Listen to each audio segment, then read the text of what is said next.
je druhý deň, dneska je prvý deň, čo cvičím po strašne dlhej dobe. Dneska si dám asi iba nejaké 100 metrov tam, 100 metrov späť, krátke prestávky, nech mám nejakú kondičku lepšiu a poviem také rýchlejšie už, ale zatiaľ lepšie, keď poviem na kondičku, nech potom, keď budem robiť akcelerácie, nech vládzem.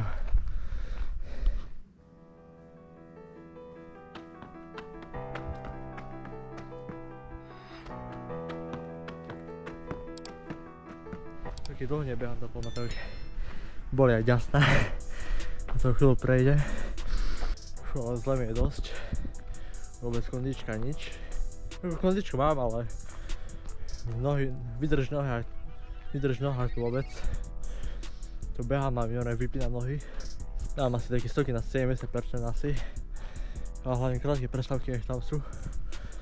Tak zaťažím trochu viac telo. Ja si rýchlejšie zvykne.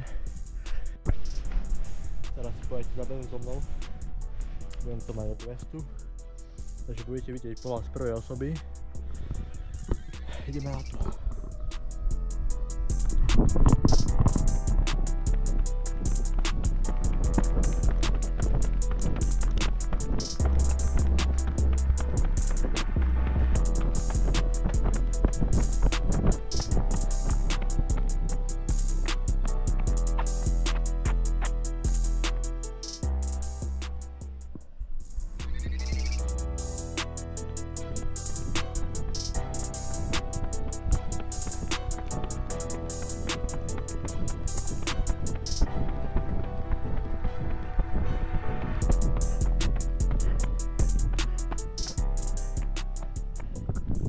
Idem si dať ešte kolačú chôdzu po tréningu a som dať šprinty a sedím nohy, že je úplne zničené.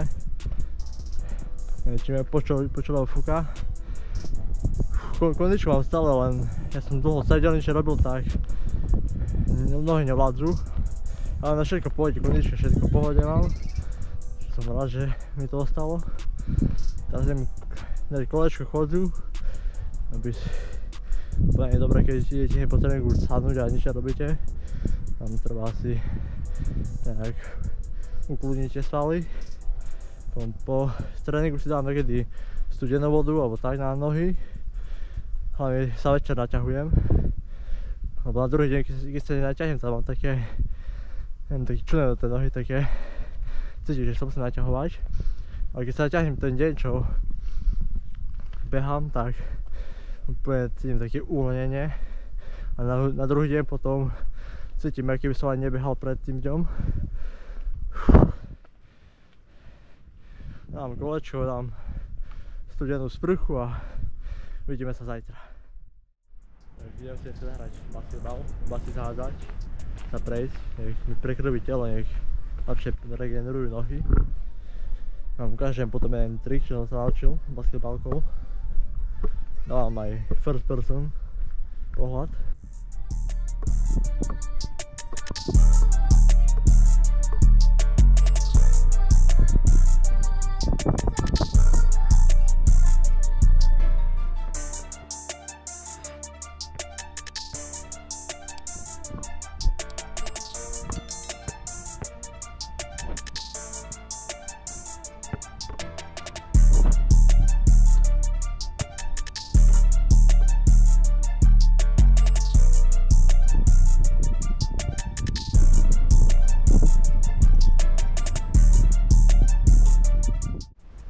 Iba tak trošku tu pohátal, trošku dlhšie, že by som mal. Idem domov. Zajtra, ak to budem cítiť, tak poviem kopce, keď nie, tak pozajtra. Takže zajtra buď voľno alebo kopce. Pozajtra voľno alebo kopce, no. Tak postupne sa dostávam do formy. Zajtra netreba nič urychlovať, zatiaľ stačí tak pomaly ísť. Tak nie je sezóna. Tak pomalšie poviem postupne hore. A uvidíme sa zajtra. V tréningu vyberiem ešte kreatín. Keď beriem tam lepšie výkony, aj na tréningu viac vládzem. To fakt pre šprinterov je ako steroid, aspoň pre mňa. Beriem kolagén na kolena, šlachy, na všetko. Tiež dobré je. Ale keď behate, skáčete, tak veľmi potrebná vec. Pri chuť mám čiernu malinu, myslím to je. A ešte elektrolyty berem. To tiež, aby ste nemali krče svalov po tréningu. Tiež dôležitá vec. Ja som v parku v Košiciach. Idem iba rovinky, čo som robil prvý deň, lebo prší a mokro je, nechcem riskovať do kopca, že by sa mi nešmykla noha. Dám iba pár šprinty, poď aj ľudská dolu. Budeš behať dolu,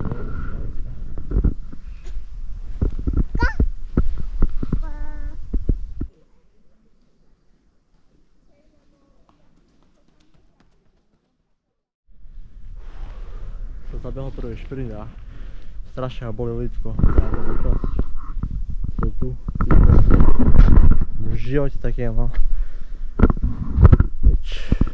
To bude pre toto video všetko potom. Takže teraz budem iba také regeneračné veci robiť.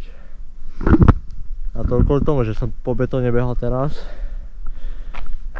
Proste to fakt musím ísť na štadión tam behať. To po takom betóne to môžete maximálne raz za dlhý čas, ale to nie, že tak idem. A to som mal také 2 dní medzi tým voľno, hej. Ešte no, aj také 2 dní. A tam ma to boli. Už prvý deň som cítil, že ma tak som cítil lidko čudné. A som si oddychol, bo kúsek, keď cítim také tá, ja oddychujem a proste masírujem, robím veci, čo mám. A za to ma to ešte nebolelo. Ale som vyšiel ešte do kopca trochu. Tam ide taký kopec trošku hore.